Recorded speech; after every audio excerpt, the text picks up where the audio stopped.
बंद रहेगा। दुकान खुले का मतलब ये नहीं होगा कि लंगा डांस करो रोड पर पीले खैले पकड़ा जाएंगे तो जेल जाएंगे। दारू लेके अपना घर जाए, इज्जत से पिए। ये नहीं है कि दारू चालू हो जाए तो रोड पर लंगे डांस करिए, नहीं कुछ भीतर जाएंगे जेल। जेडीयू के लीडर हैं, बड़े लीडर हैं, इनका बड़ा प्रभाव भी है, लेकिन इनसे बयान क्यों लिया जाता है?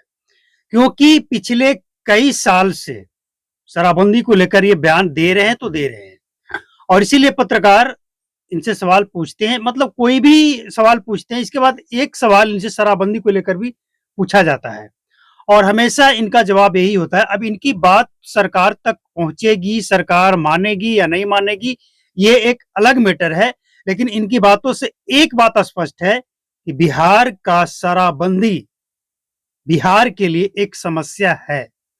जो कोई भी बिहार की भलाई चाहता है, बिहार के लोगों की भलाई चाहता है, वो इस चीज को अच्छी तरह समझता है कि शराबबंदी के बाद से बिहार में वाकई सूखा नशा का प्रकोप बढ़ता जा रहा है, और इसी चीज को ये हमेशा कहते हैं।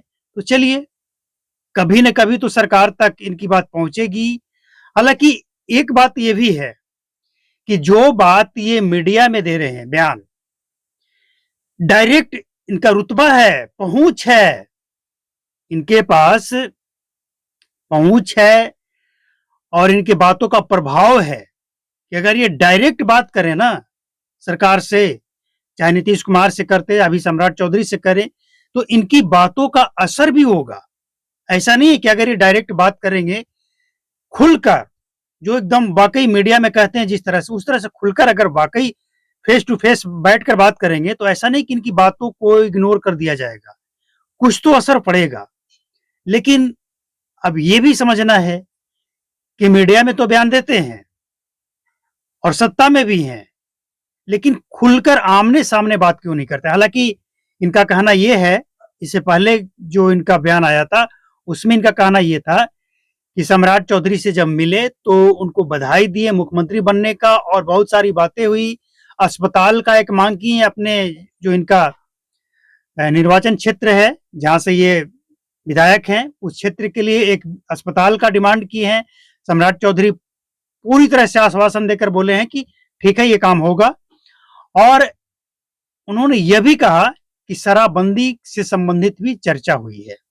लेकिन अब सवाल ये उठता है कि जब आप सत्ता में हैं, इसके बाद आपका प्रभाव भी है, तो फिर डायरेक्ट बातचीत कीजिए, इस समस्या का समाधान कराइए, और इसी में बिहार की वाकई भलाई है।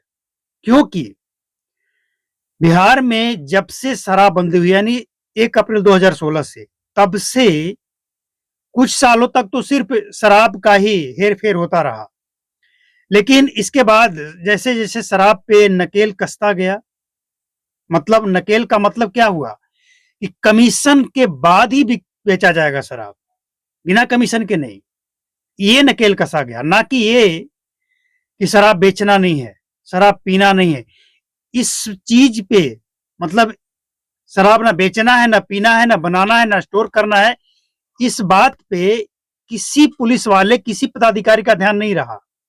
ध्यान हमेशा इस बात पे रहा कि शराब बेचता कौन है, फलना फलना फलना, कमीशन कितना देता है, मतलब बेचता है तो कमीशन देता या नहीं देता है, पीता है तो कहां से पीता है, जेल किसको भेजना है, इसी में मतलब कमीशन के खेल में पुलिस वाले उलझे रहे।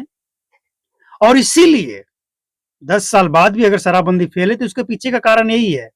तो इन तमाम चीजों को अगर देखा जाए, जो सत्ता में बैठे हैं, और इससे ऊपर जैसे जैसे समय बीतता गया, शराब पे तो नकेल कसा कमीशन के चक्कर वाला, लेकिन इसके बाद जब ड्रग्स का खेप बिहार में आने लगा और जिस तरह से तस्वीरें सामने आने लगी, एक वीडियो आपने देखा होगा, एक बंदा अपनी पत्नी को मार देता है। जानते हैं क्यों? क्योंकि वो ड्रग्स के नशा लेता था, और नशे के हालत में कौन सही कौन गलत वो किसको होता है, नशा तो नशा है। तो इन सब चीजों के बारे में अगर आप सोचेंगे, अभी ये शुरुआत है। अभी जिस तरह से गया, पटना, मुजफ्फरपुर, भागलपुर, दरभंगा और बड़े-बड़े शहरों का जो स्टेशन, बस स्टैंड और कहीं फ्लाईओवर है, कहीं पुल पुलिया है, उसके आसपास जाकर देखिए, जुआ खेलने वाले, ड्रग्स लेने वाले, भीख मांगने वाले, लूट-पाट करने वाले, इन सब का एक पूरा गैंग मिलेगा। और ये बात पुलिस को भी अच्छी तरह से पता है, सबको पता है। और यही चीज का डर है बिहार में कि अगर शराबबंदी के आड़ में, ये क्या कह रहे हैं अनंत सिंह, ये बात बार बार कहते हैं कि शराबबंदी के कारण छोटे छोटे बच्चा सूखा नशा करने लग गया है। तो इन सभी चीजों को अगर सरकार के सामने मजबूती से, हालांकि अब मजबूती का क्या मतलब है, अब ये सत्ता में है, इनका प्रभाव है, तो अपनी बात को रखेंगे, तो मजबूती से ही रखेंगे। तो अगर इन सब चीजों को सरकार देखे और समझे, और समझने की जरूरत है, जरूरत इसलिए है कि अभी ये शुरुआत है।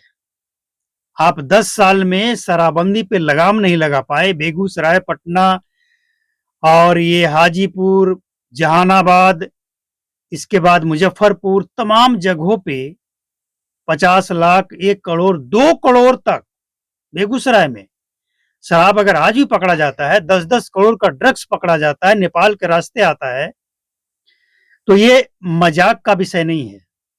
ये बयान दे दिए, सुन लिए, इधर से सुने, इधर से निकाल दिए, इधर से सुने, इधर से निकाल दिए, इतना ही मामला नहीं है। ये बहुत ही गंभीर विषय है। आज इस चैनल पे कुछ लोग आकर कहते हैं कि तुम्हारे पास कोई काम नहीं है, शराबबंदी पर ही बस बकवास करते रहता है। लग सकता है आज आपको ये बात मजाक लग सकता है, लेकिन अगर ये बात मजाक है, अगर ये समस्या नहीं है, शराबबंदी और ड्रग्स की समस्या बिहार में नहीं है, तो फिर बड़े बड़े नेता इस मुद्दे को क्यों उठा रहे हैं? नहीं, हम बेकार हैं, फालतू है, काम नहीं है मेरे पास, हम वाहियात हैं, लेकिन बड़े बड़े नेता इस मुद्दे को क्यों उठा रहे हैं? क्योंकि समस्या है। और सरकार अगर आज इस पे काम नहीं करती है ना, तो फिर समझ लीजिए कि आने वाले टाइम में सरकार को जवाब देना भारी पड़ जाएगा। और जवाब देना भारी इसलिए पड़ जाएगा क्योंकि सत्ता में 10 साल से आप हैं, मतलब जब से शराबबंदी हुई, सत्ता में तो पहले से है, लेकिन जब से शराबबंदी हुई है, सत्ता में आप हैं। और आपके सत्ता में होते हुए न तो शराब की तस्करी रुका, न जहरीली शराब से मौत रुका, और न ही अब एक नया खेल ड्रग्स का। तो जवाब तो देना पड़ेगा और जनता जवाब लेगी, लेकिन अभी कुछ नहीं बिगड़ा है, अभी समय है।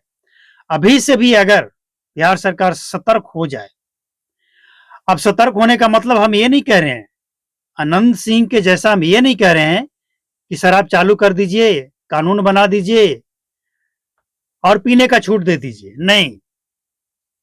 शराब बेचने बिचवाने से पहले एकदम सख्ती होना चाहिए, और सख्ती ये कि जिसको जरूरत है, मतलब कुछ मजदूर हैं, अब जैसे आप अगर मंडी में जाकर देखेंगे, रेलवे स्टेशन पर जाकर देखेंगे, जहां मालगाड़ी खाली करने वाले लोग कुल्ली, रेजा कुल्ली होते हैं, वो बिना शराब, बिना नशा किए काम ही नहीं कर सकते हैं।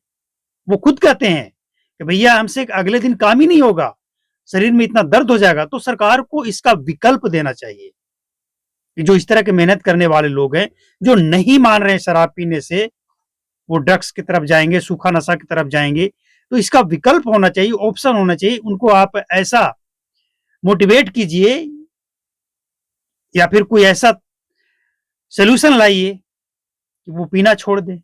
जब तक पीना नहीं छोड़ेंगे लोग, यार नशा मुक्त नहीं होगा। और जब तक नशा मुक्त यार नहीं होगा, तब तक जो सपना है नीतीश कुमार का, वो कैसे पूरा होगा? और शराबबंदी को तो छोड़िए, ड्रग्स, अब वही लोग जो पहले शराब पीकर दिन भर काम किया, शाम में शराब पिया, इसके बाद अगले दिन फिर से काम करता है, अगर वो ड्रग्स लेने लग जाएगा, तो आप किसी एक्सपर्ट से पूछ लीजिएगा, क्योंकि हमने देखा है कुछ लोगों को पंजाब में, दिल्ली में, कुछ लोग ऐसे हैं जो इसके जकड़न में, मतलब इसके चपेट में आ गए, वो निकम्मा हो जाता है। हमने रिक्शा वाला को देखा, घर से रिक्शा लेकर निकलता है, एकदम बिल्कुल फ्रेश मूड, वहां जाएगा, 1-2 ट्रिप लगाएगा, इसके बाद ड्रग्स लेगा, किसी पेड़ के नीचे गाड़ी खड़ा करेगा, पूरा नींद, पूरी दिन उसका वहीं बीत गया। समझिए वो घर में क्या लेकर आएगा। तो ये हाल बिहार का ना हो, ये पहले से चेतावनी है, संकेत है कि बिहार सरकार इस पे ध्यान दे कि बिहार ड्रग्स के चपेट में जा रहा है, जो बहुत